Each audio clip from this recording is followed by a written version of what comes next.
Joe Biden pardon his son? We got to talk about this. Let's do it!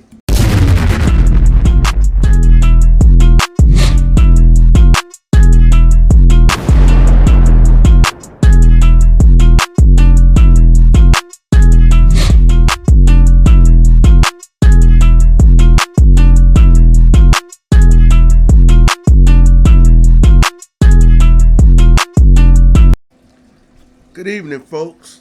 Welcome back to Hard Hat Conversations. I'm your host, Richard. We're stationed here in beautiful Cleveland, Ohio. Today is December the 2nd, 2024. I'd like to welcome everybody that's listening, and let's get into the show. Today's hot topic today, folks, is Joe Biden pardoned his son today. Is that good or bad, folks?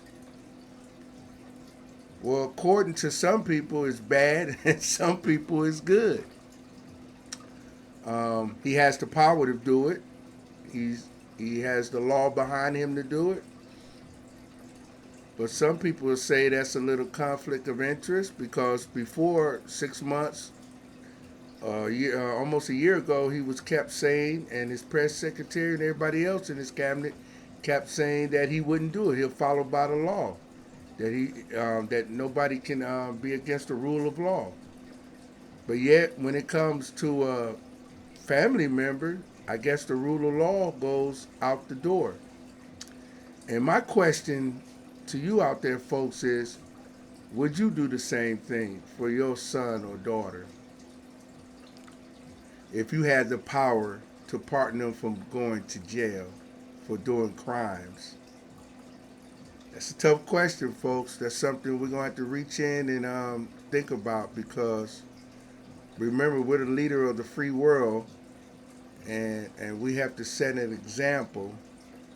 And even if we wasn't the leader of the free world in our own household, I think that's where we struggle with today with the families right now because some family members are not doing what they should be doing and causing problems for the public and for the family. And should we, put them to a side till they get themselves together, or should we go along with their shenanigans? So here's a question again. If you had the power to do it, would you keep your son and daughter out of jail? That's something we really have to think about. So I'm gonna leave that with you folks tonight to just sit back and think about that. We can say about this and about that, but the question is to us, you as an individual. Don't worry about what everybody else doing. Could you do the same thing, even though it's legal, but you know he did crimes, and you have everyday working class people getting arrested for the same crimes, doing time. They don't have no influence, no money, no nothing, and yet they go to jail and they got to go through all kind of stuff, the common man and woman. So would you do it if you had the power? And even though he has the power and he did it, even though he said he wasn't going to do it and follow the rule of law, how do you think about that, in your own situation? Just think about it, folks. That's all I'm asking. Just think about it. Next thing I want to go to something local here in Cleveland that happened, I think about a week or two ago. Oh, I'm sorry. Before I get into that, I hope everybody had a happy Thanksgiving, those that celebrated. And even if you don't celebrate it, a lot of some people say, "Oh, we don't celebrate it. I'm this, I'm that. It's a pagan holiday. Blah blah blah. La di da da da." But you know what? You can turn something that into something like Thanksgiving to something good. And anytime we can have a happy time together with family and friends, I think we should celebrate it because we got a lot of bad stuff going on in the world as it is. So it's very hard for us to all get together, enjoy each other, and have a good time. So I think that by you celebrating Thanksgiving, or when you do celebrate it, call it something else, whatever you want to call it. But it's okay to celebrate, folks, no matter what religion, or even if you don't believe in a religion or whatever. You're going to celebrate something, right, folks? I guarantee you, somewhere down the line, you're celebrating something. So what's wrong with celebrating Thanksgiving? You're just saying I'm thankful for the stuff that I have, and the little things that I have in life. Let's not make a big deal out of it because of this and because of that. Let's not take it to the left or the right. Let's just use whatever good we can get out of it. Let's put good into it. Because that's what we do with bad stuff. We always turn it upside down, turn it to good, right? At least that's what I hope most of us do. So let's keep that in mind, folks, when we do these holidays and stuff like that, okay? All right. So let me get into it with the local news here in Cleveland. This was one of the subjects that came up. I saw it about a week or two ago. I didn't get into it. Other stuff was going on. Some of us do have to go to work. And it was a young man named Bashir Jones. He was running for mayor of Cleveland, and he won councilman. I think it was in Ward 7 here in Cleveland. And then he was running for mayor, and he lost the bid. He didn't get in. And now there's a report that I think it's the feds actually. I just got a few notes down here for me. I like to go to my notes. They said that he took over 200 something $1,000 to benefit himself, his romantic partner, and others in his circle. This is from the Signal Cleveland. This is an up and coming online news thing. Um, it's real local, so I think all of you around the Cleveland area, surrounding Northeast Ohio, y'all should check it out and help them out. They're freelancers, and I think they're fair right now because they're not like CNN and Fox and all of them where they just go one way. I think they report the news so far as it is. That's just one source. And I get my other information from other sources, but this is just one source that I like so far. And if they change, Hard Hat Conversations will let you know. But that's where I get my information from, Signal Cleveland, folks. And back to Bashir Jones, they said he was taking over $200,000 to himself, romantic partner, and other in his inner circle. So people around this area know who Bashir Jones is. And it's a shame because I remember him a long time ago when he was on the radio, on a radio AM radio station. I forgot what radio station. I used to be a delivery driver, folks. So it was just me and the radio. And I used to listen to a lot of talk shows. You driving and you always by yourself. You don't have nobody to talk to, so you want to listen to talk shows. So that's why I like a lot of talk shows. Maybe that's why I'm doing this. I don't know. That's part of it too. And he was so genuine, really want to help the community and stuff. I used to listen to him when I get a chance and stuff. And here's my synopsis. I think that a lot of us start off meaning well, and I think what happened as we grow, we lose our way. This is nothing new. We all done it. I've done it. It doesn't matter what it is. We lose our way, and and it's a shame, that when I used to listen to him, he was talking all positive stuff, and probably is talking about positive stuff now, even when he was doing this with this money allegedly. And it's a shame that we have to be careful with money, folks. Me too. If somebody was to drop $1 million in my lap right now, I have to give some of it away and do some good things with it right away because it can corrupt you. A lot of money can corrupt you. I don't care what nobody say it can. We got proof right now. Look at a lot of the billionaires and stuff. You got people suffering every day And you got billionaires want to fly up in outer space for $10 million for what 30 seconds or a minute or whatever. I forgot what the report said. And you got people right down below them starving to death, living in squalor. And I know some people are gonna say, "Well, it's cause of their choice." Well, sometimes it's not their choice. Sometimes it is, and sometimes it's not, folks. So before we paint a broad brush, let's get the facts. But I know some of the facts from personal hand, living down in a city and growing up. Everything is not our own circumstances. Some of it is, folks. Don't get me wrong. Don't get me wrong. Some of the stuff is, and some of it is out of our control. And that's we'll get into that into another. That'd be another good topic to talk about. Um, about our circumstances growing up in poverty and stuff, because people like to use the word poverty and throw it around a lot. And I notice a lot of the people that throw it around, uh, some of them ain't never experienced it. Real poverty. So we'll talk about that another day. So I just want to touch on that. It's a shame because what councilmen's, and if you live in a city big enough to have councilmen and wards, um, that's why I always say, excuse me, folks. That's why I always say your local government is more important than your federal government. Okay, that's first. Your local government is first. The city council of your city or your town affects you quickly every day than the federal does. That's why I say, like right now, I just read a report, and it's from Signal Cleveland again. Like I said, check it out. It's online at Signal Cleveland. Um, in city of Cleveland, they get ready to shrink the wards to make it lesser wards. I forgot how many wards it is because they've been shrinking them so much.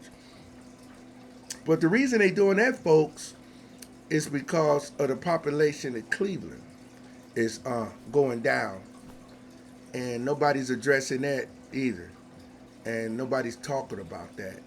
So what's happening is that, remember, folks, being a councilman is a job. You get paid. You get stipends for this. You get. It's like it's a politician. You live off tax dollars. I like to talk about those tax dollars.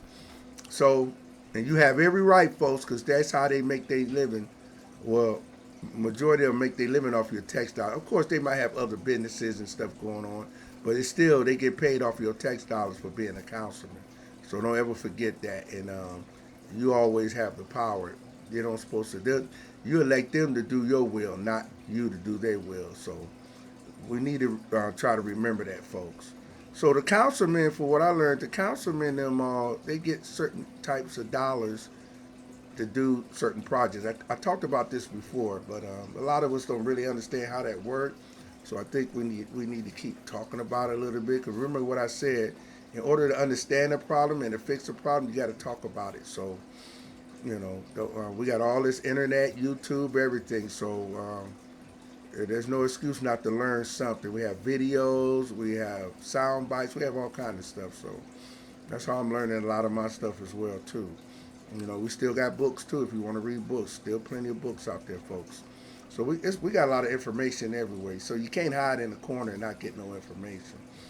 So anyway, the councilmen get a certain amount of money, and they do projects. They present it to the council and say, I need this money. I'm gonna use this. I got this grant for 50,000, 100,000. I'm gonna give book bags to these unfortunate kids. I'm gonna build a playground. I'm gonna donate this and that, and that takes some time and money, right? You have to buy the stuff, so they have to use our tax dollars to get the equipment and the people to do it. So apparently, one of the things he was doing, like I said, folks, this is nothing new. This is what a lot of them do. So that's why we have to watch them. They make decisions on how we use our money in the city and the county as well. The county is part of all this, you know. So we have to be careful and mindful. So we need to learn about what your councilman actually do. Don't just call them when there's a problem, like you got a problem with the neighbor or the services. Of course, that's their job to do that. You call them If you have like nobody's picking up your trash, the snow and stuff like that, you're supposed to call them because they're supposed to be your liaison to go and say, why is this not happening in my ward? Then they're supposed to call the trash collectors, the water department, the electric company, and so on and so on. Street workers and all that, grass cutting. If you call down there and can't get no help, then the next step is go to your councilman, and they're supposed to help you get that problem resolved. So don't forget to use your steps because that's what you're paying them for. You're not paying them to look good. You're paying them to do services, and that's what they took the oath for. People, just like politicians, they always tell you they take the oath. They want to help people, but like I said, they sometimes lose their way. So we gotta put them back, check them. We gotta get them back in line, just like we check our family members and we check ourselves. We say we gotta get back together. We off the narrow road. We got to get back on the narrow road. We went off the road all out in the woods, and now we all crazy. So that's what's going on right there in Cleveland. That one little thing right there, folks. Another thing too is I got to go to my notes, folks. Uh, if you're familiar with Rocket Mortgage Field House and Progressive Field, that's where the Guardians play in Progressive Field. And of course, we know about the Rocket Mortgage Field House with the Cavs winning record. So everybody know about that. Even the folks that don't follow the sports is a lot. They know about it now because it's all in the news because of the win streak, right? Guess what I read again in Signal Cleveland that both of those places are asking the city of Cleveland council members to vote on the help with repairs with that building. They asking for $40 million, folks. And the reason I'm speaking about this, folks, because the local news ain't gonna talk about it. Um, they're not gonna say this stuff. They used to a long time ago, but not anymore. Um, why are we giving up $40 million when that is a private business? The Browns, all the sports teams are private business. So the Browns, get ready to leave, right? And they just going right up the street. So somebody put out a report a few weeks ago. Oh, we estimated the Browns would lose $30 million. That's estimated. We'll lose 30 million in the city. That's including restaurants, all kind of stuff like that. I said, okay, we hate to lose 30 million. Who would hate to lose around 30 million? A lousy 30 million, folks. This team make millions. Look at the Browns payroll. I meant to look that up. And we crying about a lousy 30 million, and we already subsidizing them on everything. The city should be getting more, but that's just hard hat conversations opinion. It's taxpayers' dollars. So here we go, folks. What do you think about that? Should we, City of Cleveland, give Progressive Field and Rocket Mortgage Field House, and we all know who owned Rocket Mortgage Field House, a billionaire, and we know who owned Progressive Field, another billionaire, and they're coming to us for $40 million to help with renovations. Wow, do you know what $40 million are due to one neighborhood? Folks, I'm sorry, I got to do the gavel. City of Cleveland Council. When are you guys and girls down there are really going to start doing stuff for the city of Cleveland to slow down this population loss? When are you going to start building up some of these neighborhoods with new homes, with people that actually work every day and want to live in the city of Cleveland? Not Section 8, not this, not that. We have some of that already. But we need to build new neighborhoods for the working poor. We need new housing, affordable housing for the working poor. You know how many houses 40 million can build? They used to give tax abatements, what that, over there, right by Cleveland Clinic. 15 years, you move in one of those 200 some $1,000 places, you don't have to pay taxes for 15 years. How come it only gets to those houses? How come we can't build $150,000 house or $100,000 house and a family of four can live in and their taxes be low and we can get them in and start building up neighborhoods where they go to work every day and pay in the taxes. How come we can't do that type of affordable housing? Most people don't want a handout; they just want a hand up. It's a difference. A lot of us don't mind going to work. We understand that we have to work and make money and do these things, but we need a hand up as well. Why you think Joe Biden and Kamala Harris lost the election? They wasn't thinking about the working poor. The working poor is suffering, or what you want to call it, the middle class. That's what you want to call it. Either or, they're suffering, folks. So, councilman, let's start using some of these tax dollars and build up the neighborhood. I am so tired of y'all talking about the city of Cleveland downtown. We know downtown need to be fixed up. We know that already.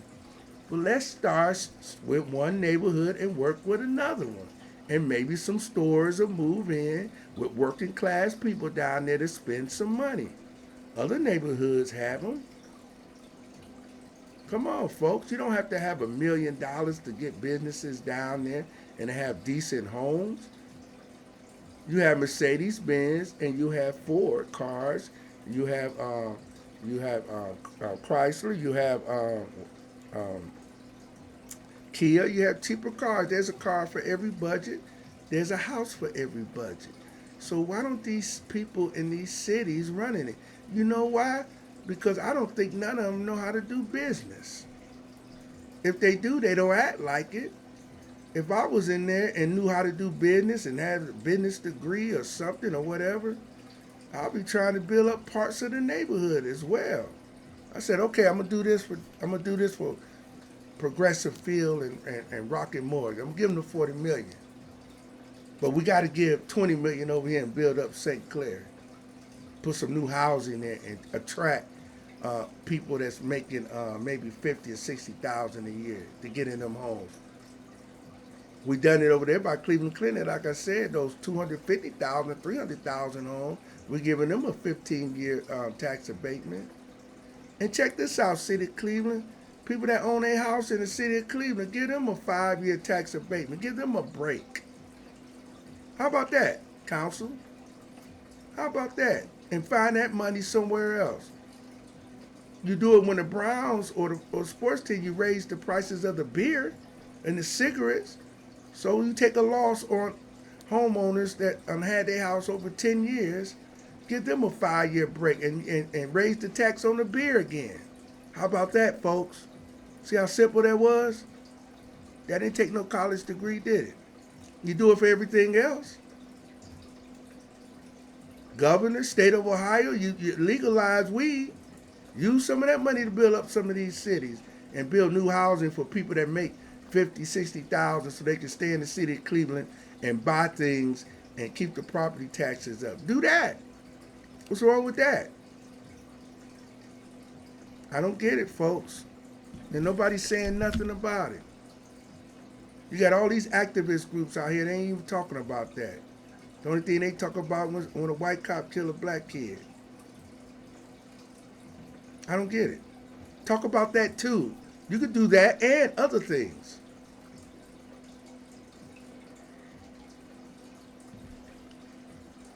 Let me go to my notes again, folks. Yeah, that's why we're losing people in Cleveland every day. So they're shrinking the wars. So now you're going to have these councilmen fighting each other. You know why? Because they just like me and you. They don't want to lose their job. If they shrink the wars, that means what? That means instead of 6, they got 4. 2 people got to go. So those 2 that got to go say, no, no, no, no, no, no. We got enough people over here. Why we gotta go? Why don't you go? So they're gonna fight each other on districting the wards. Stay tuned for that, folks. You'll see about it on the news. You'll see that on the news. But you won't see what I was just talking about, affordable housing. They might run a line 40 million for repairs to Progressive Field, but they all in for that. They like, yeah, let's do it. Let's give the rich man more. Forget about St. Clair, Huff, the West Side, over there West 25th Street, Clark area. Forget about those areas. Just saying, folks. This is real talk. This hard hat conversation. If you like what you hear, subscribe, comment. If you don't, still comment. I'm a big boy. I can take it. And if I'm wrong, give me some facts. Don't just give me no commentary. Throw me some facts out here. I'm throwing you facts. So give me some facts. We can agree and disagree. But the common goal is solutions. This show is all about solutions. I talked about it, and I gave you a solution. If you want to act on a solution, it's up to you. It takes more than one person. Come on, we all know that. Come on, folks. Pick up your phone, call your councilman. Like I said, just don't call them about they didn't pick up my garbage. Call them about why my property tax going up. Why y'all not tearing down this raggedy house that my grandkid had to walk by every day? Talk to your local pastor that's in that ward and say, hey, pastor, we need to get the church together. We need a coming together. We need to march up there to the councilman office and say, we need this house torn down. We need this blight taken out. You need to go down there, councilman, when you have your meetings and talk to your other fellow council. Say, this is going on in the ward. This ward is suffering more than this other ward. Can we address this ward a little bit on this issue? Then we'll come and address you on your issue. Isn't that how we're supposed to do things? Or is it just everybody fight each other and just grab and get what they want? That's why we don't have communities, folks. We have neighborhoods. We're doing no different than the gangs do. You got the Kinsman gangs, the Huff gangs, all the gang names. Think of them. They fight over what? Territory. Isn't that what the councilmen doing right now? When they shrinking the wards, they fighting over the territory because they get a lot of money to do things that they say they're gonna do, like free book bags. Okay, nothing wrong with giving out a free book bag, but come on, we need some real change. I mean, those are soft change that we can do anytime. Anybody can give something like that, but we need some real foundation changes. Okay? A lot of you councilmen go to churches. We need those churches to start talking to each other. You're quick to tell us to talk to each other. Let me see you guys talk to each other. Why don't you call up a church that you never talked to before around the corner and say, can we come together and start doing some small projects? We both in the same neighborhood. Can we start working together? We're both so-called men of God. Let's work together. I'll bring some people and you bring some people. Let's get them two together and work out a plan where we can start growing something together. Then maybe it'll grow. Let's try that out for a minute. See, there go another solution. Don't call a friend. Call a stranger church, a church that you drove by that's in your neighborhood that you ain't never been in or so-called think you better than they are, because I know some of you out there think you better than the other church. You just like society. You're supposed to separate yourself from that. I'm not trying to preach to you. I'm just telling you like it is. Just like in my life, it's the same thing. We got to work on that, just like I work on it. We're better than nobody. but we're better when we come together. But I don't see nobody in these positions, none of these so-called activists, nobody saying nothing about building up the neighborhood and going down in them councilmen and saying, we know you getting this money. You got to start doing something. We already got enough playgrounds. Okay, that's fine. And nothing wrong with playgrounds. But like I said before, we need some real changes. Start setting up here's another solution. Start setting up mini police stations right in the heart of the neighborhood where people can just walk in and talk to the police and write down and say, this is the small stuff that's going on East 98th Street, East 76th Street. Can you send somebody down there to talk? We don't have to go and arrest people and beat up people right away. Let's talk first. The arrest and all that, those are the last steps. And sometimes you don't have to arrest. You can just talk to people and let them hear their point of view and get them together and work out. Some people gonna work together, and some people not. Then we'll take it to the next level. How about doing those little mini stations where the kids can come in and say hi to the policeman and not see him after he has shot somebody or she shot somebody? How about that? They people just like us too. So come on, folks. Let's slow down and do some stuff like that. We got the money, folks. We got the time. We got tax dollars just flow. We got so much money flowing. Don't let them lie to you talking about we don't have no money. We got plenty of money, folks. Look at your paycheck, folks. A lot of that money going out before it even come to your hand. And that's another subject I want to talk about. That is that right, taking all that out like that? We're gonna talk about that too. Well, folks, I'm gonna leave you with this though. I'm gonna jump to the sports thing real quick. I'm a little upset about our Ohio State team. It's a shame that um, we always, and I think it's been 4 years now. I'm not a giant college fan, but I'm aware of it, folks. You know, and when the game do come on, if I'm able, and if I'm not doing nothing else important, I will watch Ohio State play. But this is supposed to be this so-called great team for what I read and what I saw a little bit. And I'm gonna be honest with you, I'm not picking on one person. I never did fall in love with the quarterback, and it's not just his fault, folks. Just one of many reasons. We already know who's the main fault is. We got to put it on him. It's the coach. If we can't get these players to get past that hump, it's the coach.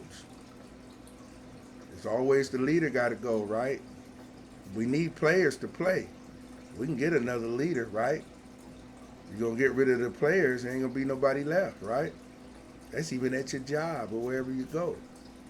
So we got to solve that player problem first, and then if the coach can't get it together with the players that we brought in, then we got to get rid of the coach, and then maybe we can start sliding in some new players. But it's a shame, folks. It's a shame that we lost that game. So a lot of people are upset about that, and I understand it's sad. It was a boring game. It was an ugly game. And then when you lose, it's even worse. So all I can say is maybe next year. I'm sorry, folks. That's all I can say. And then, folks, too, I want to talk about that NIL. I know I mentioned it before. A lot of people don't know about that. And we got a lot of stuff to talk about, folks. This sports stuff, man, it's getting out of hand with this betting. You got, I looked on a local station. Now, FanDuel got a sports station. And I thought, is that a conflict of interest or what? Can a sporting bet site own a sports network? Is that going to mess with it a little bit? And then here's another one. I know I'm throwing stuff out. I'm throwing stuff out fast, but we're going to talk about it another time. The players are getting paid. We don't know how that structure works. Is that hurting the college game now even more? Because you got college kids getting $1 or $2 million before they even go to the pros, and are they listening to the coaches anymore? Are they practicing harder anymore?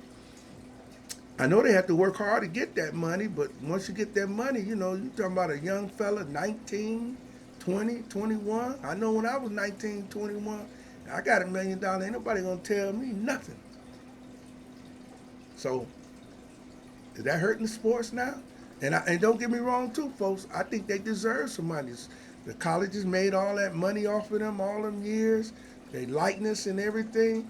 But we got to have a balance, folks. So don't get me wrong. Don't take it away. They need to get paid. As long as the college, as long as the schools getting millions of dollars off of them, the school will run out and say, "Oh yeah, well we giving them a free ride, a scholarship." Half of them don't even graduate. Stop that. You got them there to play football, to make you a lot of money. That scholarship don't mean nothing compared to money you make off of them. So let's keep that real.